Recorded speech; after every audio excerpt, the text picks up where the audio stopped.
The Chicago Bears are going to beat the Green Bay Packers at Soldier Field in the wild card round of the playoffs. This game is going to be another classic, just like the first two regular season matchups. However, not every game of wild card weekend will be that way, and we're going to preview and predict them all. And the last matchup we get to is going to be an absolute wipeout. So stay tuned for that. But the Bears are going to beat the Packers despite neither of these teams going into the playoffs playing their best football. The Bears have lost their last 2 games in 3 out of their last 5, and the Packers lost their last 4 games to end the season. Now, interesting stat here, their last wins were actually both against each other. The Bears' last win was versus the Packers in Week 16, and the Packers' last win was versus the Bears in Week 14. But the reason I am going with the Bears, despite their weak defense, is I believe I'm getting the healthier team with the Chicago Bears. I believe I'm getting the better rush offense with the Chicago Bears, and which obviously rush offense we know is important come playoff time, especially with what we expect to be a bad weather game in Soldier Field. Plus,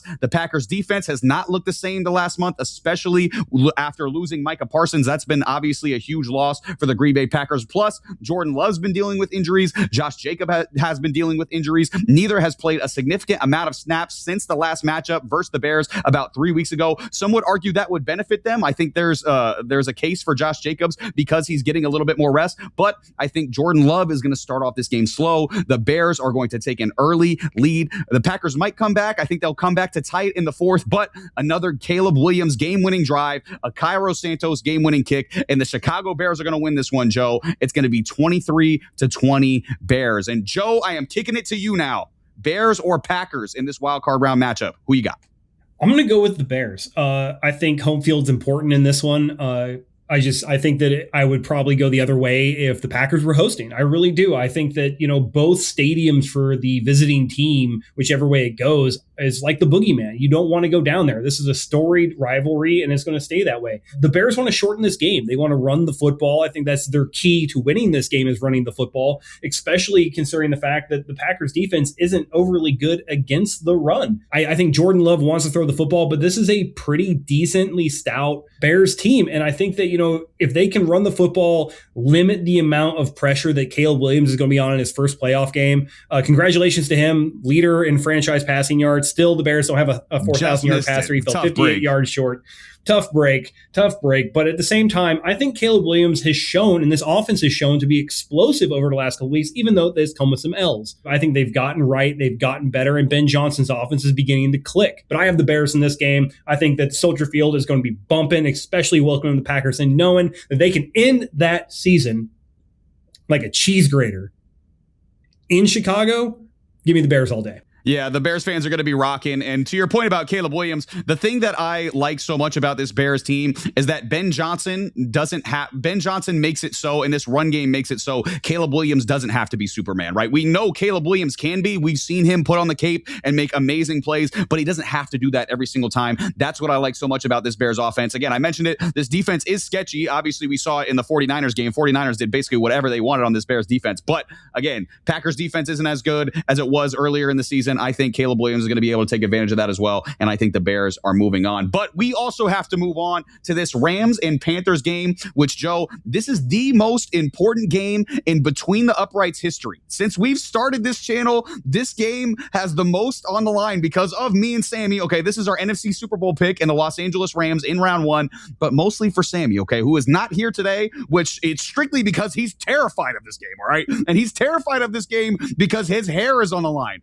If I somehow, some way, the Panthers somehow, some way find a way to win a playoff game, which it will not happen, I will shave my head, okay? It'll be all of it off. Whoa! All of it off, okay? Let's go! All of it off. Brother. Now, I will have my barber do it, okay? Joe, how far are you away from Miami? Could you get down there to shave his head? Absolutely. I could.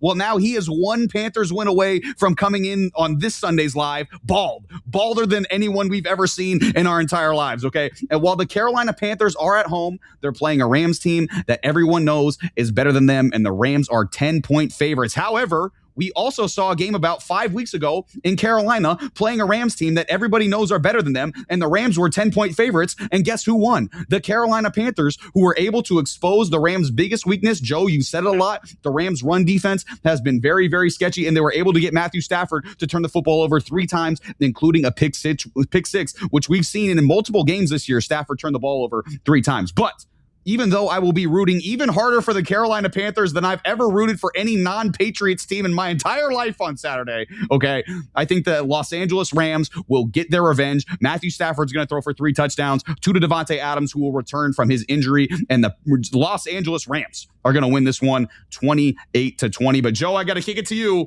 Rams or Panthers in this NFC wildcard round, who do you got?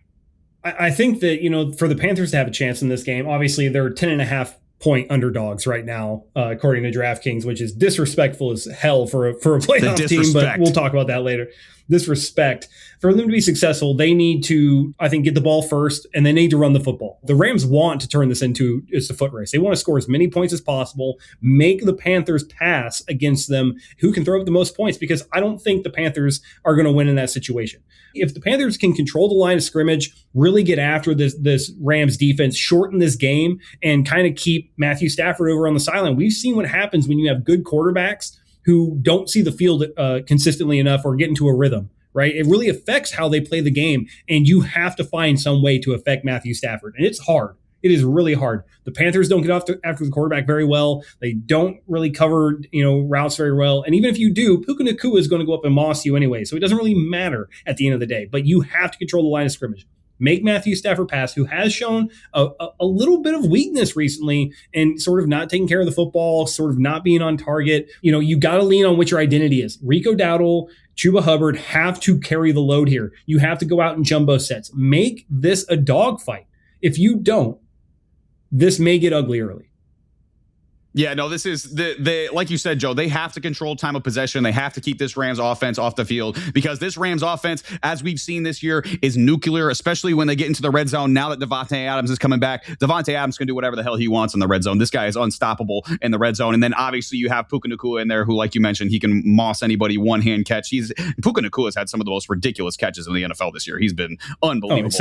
He's been absolutely special. And then, you got the 2-headed monster of Kyren Williams and Blake Corum in the backfield. So Panthers, I think 10.5 points is disrespectful, even though they are an under 500 team making the playoffs. But I do see the Los Angeles Rams moving on to the NFC divisional here in coming up on Saturday. But we got to move to the Sunday games, okay? And the first game that I'm talking about is one that I'm very excited about, Joe. I think this is going to be a damn good football game. It is the 12-5 Buffalo Bills on the road in Jacksonville, taking on the 13-4 Jaguars. And honestly, Joe, I think the Jags are the better team here, okay? The defense has been better as a whole, although Buffalo has the best pass defense in the league by yards per game, while having one of the league's worst rush defenses by yards per game. However, Jacksonville has the best rush defense by yards per game, while also having a bottom third of the league pass defense and yards per game. However, I don't think this Jaguars defense has been challenged in a long time, Joe. They're 9-1 in their past 10 games.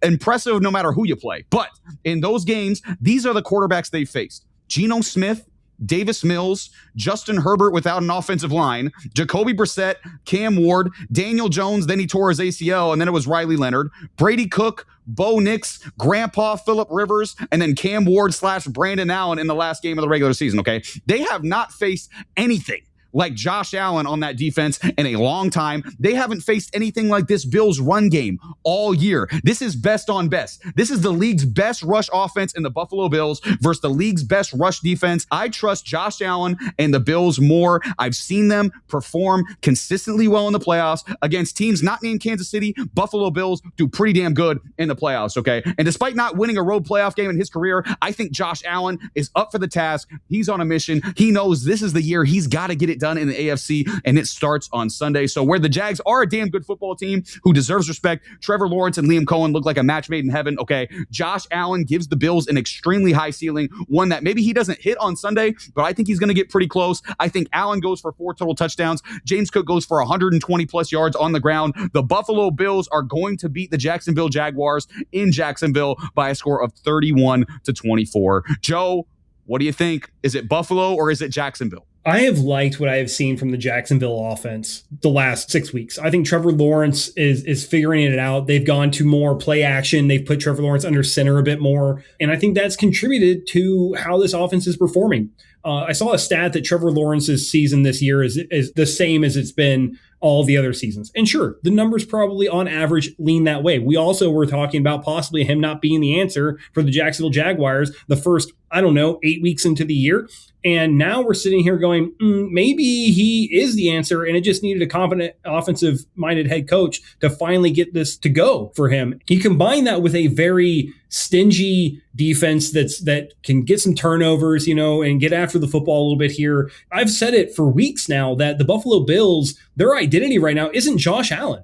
It's James Cook. If James Cook can't get going, as we saw in one of the most recent games, where it was week 17, the Bills lost that crucial game to force the Patriots to play starters well into week 18 to clinch the division. And James Cook was not effective in that game. He did not get after it. I think he only had 85 rushing yards. And as that game went on, you started to see without a top wide receiver talent, Josh Allen just doesn't have anyone to throw to. And they should have won that game. They could have won that game. They went for a 2-point conversion, and he threw it wide. So right now, I think when it comes to an offense and defensive matchup, I don't like the Bills' offense in this game, because if the Jaguars can bottle up James Cook, which they've done to a lot of running backs this year, this is not going to go well for the Buffalo Bills. And I don't think this is going to be a high-scoring game. I think this game stays somewhere around 17-21, 21-24. That's as much as I have it going right now, but it doesn't matter which way you go. The higher score is going to belong to the Jacksonville Jaguars. Duval, give me Jacksonville taking out the Bills and sending Buffalo home. And questions arise in Buffalo.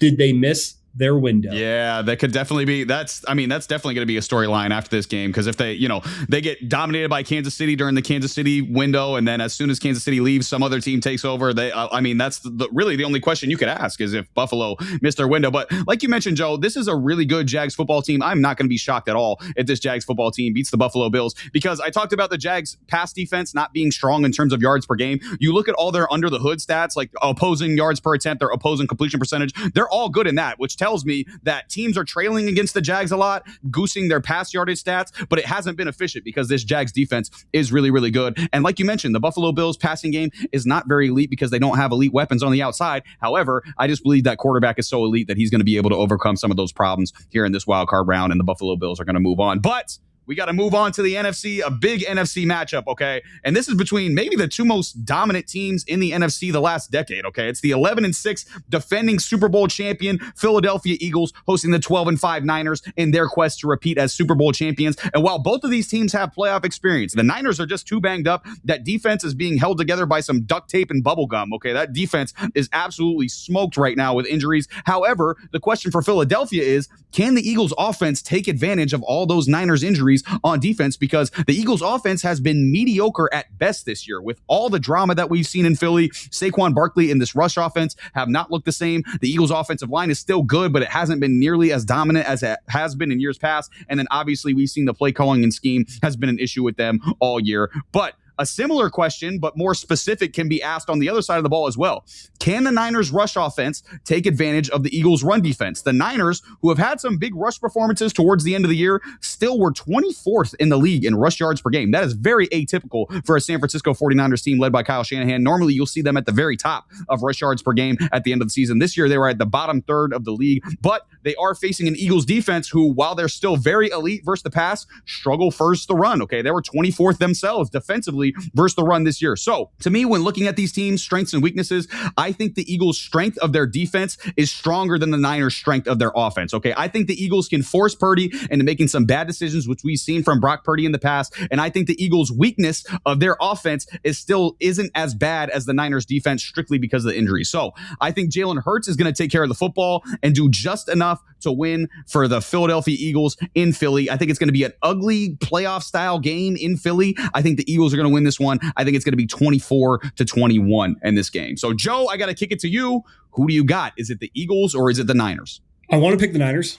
I really do. I think they have the better offense. However, the Eagles have the better defense. And defense, when a good defense meets a good offense, usually the good defense wins. And I think that the biggest question right now is, can the good defense of the Philadelphia Eagles hold the good offense of the 49ers to a low enough point total for the abysmal Philadelphia offense to take advantage of the injury depleted 49ers defense. And I don't know if they can. I saw a stat today that said that Jalen Hurts is the key to unlocking the Philadelphia Eagles offense. I couldn't disagree more. Every time he's been forced to throw over 30 times a game, they've lost.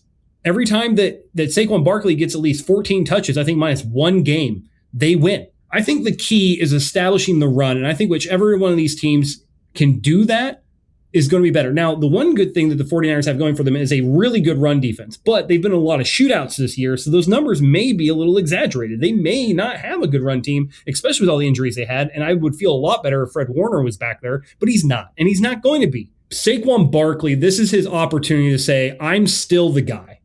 And if they do that, now I understand 3.9 yards a carry this season is not great, but you have to live and die by him because that's how you win these football games. That's how your team's built to win football games. I understand A.J. Brown getting 100 yards and getting 1,000 yards on a season sounds great. Saquon's what got you to the Super Bowl last year and how you won. That's what you're built to do. Go do it. So I'm going to take Philadelphia in this game. I don't think this is a high-scoring game either. I think this is going to be like something like 14-17, 20-17, but I'm going to take the Eagles either way. Yeah, and to my point earlier, I don't think either of these teams are going to make a deep playoff run. And I mean, you know, there isn't a ton of team. We talked about this on a previous episode as well. There's not like a ton of teams that you're like, oh, this team for sure. You know, this team's going all the way. Like all these teams have their flaws and all these teams have reasons why you're not going to pick them. So again, I'm not just picking on the Eagles or the Niners here. I just think the Eagles are just a tiny bit better than the San Francisco 49ers right now. And it's majority due to injuries. I think if the Niners were healthy, they would be running through the Eagles right now. They just have so many injuries. It's going to be hard for them to overcome it here in the wild card round of the playoffs. But Joe, we got to talk about the last Sunday game here, and it's our New England Patriots against the Los Angeles Chargers. And honestly, Joe, when I was thinking about this game between the Patriots and the Chargers and thinking about how confident I am in this game, it started to make me nervous. I was thinking about how confident I am, and I started getting nervous because it seems whenever I'm this confident, I get humbled right away, especially come playoff time, okay? But I really believe our 14-3 Patriots are going to maybe not dominate, but I think they're going to control these 11-6 Chargers in this game. The Patriots offense has been rolling, finished the year third in yards per game, second in points per game. Outstanding season from Drake May, Josh McDaniels, everybody involved in this offense. And while the Chargers do have a really good defense, one that's very good against the pass, especially, they're tied for the third most picks in football this year. I think Drake May is going to take care of the football. The duo of Ramondre Stevenson and Travion Henderson that has ran the ball very well, especially down the stretch, but also the entire year. They ended up sixth in the NFL in rush yards per game, which is somewhere that I did not see them ending up at the end of the year. And I think Justin Herbert, with no offensive line and a playoff resume that has been far from perfect so far, I'm not very worried about that. So I think our Patriots are going to control this one from start to finish. I think they're going to cruise to a divisional round win here against the Chargers. I'm thinking something like 24-16 against the Chargers in Foxborough. So Joe, I got to kick it to you. Our Patriots or the Los Angeles Chargers? Who you got? I think it's the Patriots. There's just too many injuries for the Chargers. I do like a lot of their players. I'm a big Oronde Gadsden fan. You know, I'm massive Oronde. I might just get a jersey. I might get a Chargers powder blue Oronde Gadsden jersey. I called that one way Don't before. tell the people you dropped him in fantasy though. Don't tell the people that you abandoned him in fantasy football. I did. I made some mistakes. I can be right and make mistakes, Matt. It's allowed in this day and age, all right? But I do think that, you know, this game would be a little bit different if, you know, they weren't coming in so depleted, so injury riddled, especially, you know, you look at Justin Herbert, he's not 100%. 1 week does not heal a hand, especially when he's been playing with it. So I just don't see them being able to really do a lot against this Patriots defense. The Patriots defense is healthy now. So they're coming into this game with their full allotment of players. I think that you're going to see Harold Landry, Spillane, Milton Williams. They got Campbell back. They have a fully healthy roster right now there in New England. And that's the last thing you want to see going on the road as a Chargers team who has had problems going on the road. This game, when you look at it, these teams aren't too far apart, and if they were healthy, this would be a way more concerning game for me. But I'm going to go Patriots here, and I'm going to go Patriots something like 28-17, 28-21, something in that range. So that's where I see it going right now, especially with sort of how the Patriots have been able to run the football, especially throw the football, and how mobile Drake May is right now, and how he just seems to be able to get out of any situation. He's what we saw from Josh Allen in those playoff runs where obviously they met the Chiefs, and that's what we're kind of seeing from Drake May, where it's hard to get the guy on the ground. And although that the Chargers do have some guys to get after the quarterback, I just don't think it's going to make much of a difference in this game.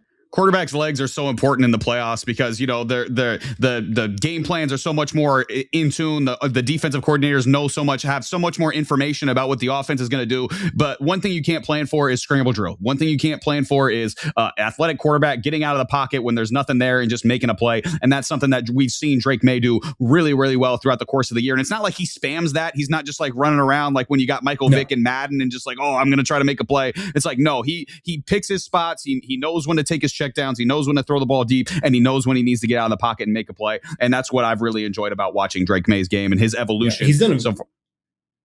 His eyes when he was running last year compared to this year, you see him when he was running last year, like his eyes came down. He didn't have a good field vision. He didn't see his exit lanes, and he ran into sacks a lot last year. Early this year, he was still kind of doing that, and that's why I was hesitant. I'm like, oh man, if that doesn't progress, he's never going to get past that. As you saw as the season went along, Josh McDaniels worked with him a little bit. Those eyes come up, and as a quarterback, when you're mobile, you have to have your eyes downfield because it keeps you in the defense grounded to what is happening out there, because as a quarterback scrambles, defenses lose their sort of discipline. Yeah, and that's where you can really open some of these throwing lanes. And he's done such a great job of knowing where that check down is, where that safe throw is, and looking some people out of lanes to get to that guy when it's not there. So his development this year has been absolutely outstanding. And it's what everyone hoped to see and everyone saw on some of the film from North Carolina that we weren't sure if he could consistently do in the NFL. I know I had questions about it, but that has since been dispelled. Yeah, that's for sure. Yeah, we're not going to bring up the debates that we were having preseason and last year because that would be a whole different episode. We would take up way too much time, and we're already running late. So we got to go to the last game of Wild Card Weekend, and we're going to Pittsburgh, where the 10-7 Pittsburgh Steelers host the 12-5 Houston Texans. And listen, man, I previewed it at the very start of the episode. This is going to be a wipeout. I'm sorry, Steelers fans. You've gotten away with being mediocre for long enough. The Houston Texans are going to crush you. Okay, Steelers fans will say, oh, Mike Tomlin as a home underdog is elite. Oh, a dome team coming to Pittsburgh in January is going to be in trouble. No, they're not. They're not in any trouble whatsoever because we've seen this movie before. The Steelers sneak into the playoffs as the worst AFC playoff team and play an opponent that's objectively better than them on both sides of the ball. The Texans offense has been inconsistent, still better than Pittsburgh's, okay? And the Texans defense wipes out Pittsburgh in basically every single statistical category. The Texans, the last 2 years as well, speaking of history, have had impressive wild card wins and moved on to the divisional round. The last 4 times, including the last 2 years, the Steelers have been in the playoffs. They've lost in the wild card round, and not just lost. They have been thoroughly dominated every single time they've been in the playoffs the last 4 years. In 2020, they were down 28-0 after 1 quarter and lost by double digits. In 2021, they were down 35-7 after 2.5 quarters and lost by double digits. In 2023, they were down 21-0 after a quarter and a half and lost by double digits. And last year in 2024, they were down 21-0 after 2 quarters and also lost by double digits. So here's what's going to happen this year in the wildcard round. The Texans are going to be up on the Steelers at least 21-0 in the first half, then coast to a second half comfortable victory, an easy 27-10 win, and move on to the divisional round for the 3rd straight year. So Joe, what do you think is going to happen here in this Steelers and Texans matchup? Who do you got? You know, it's kind of funny because the points per game that these offenses put up is almost identical. 23.8 for the Texans, 23.4 for the Steelers. Do you know where the difference is?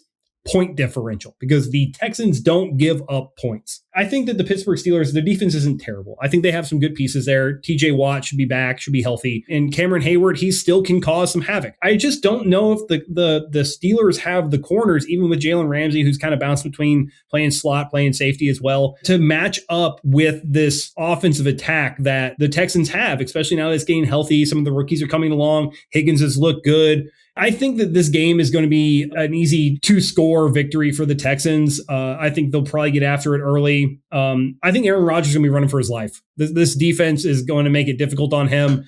And that offensive line for the Steelers, I just don't think is good enough to hold up for 4 quarters against this pass rush. And even if they are, that secondary and linebacker core is absolutely insane for the Houston Texans. So go ahead and give me the Texans. I'm going to go 21-3. This has been Between the Uprights. Football is life. The rest is just details.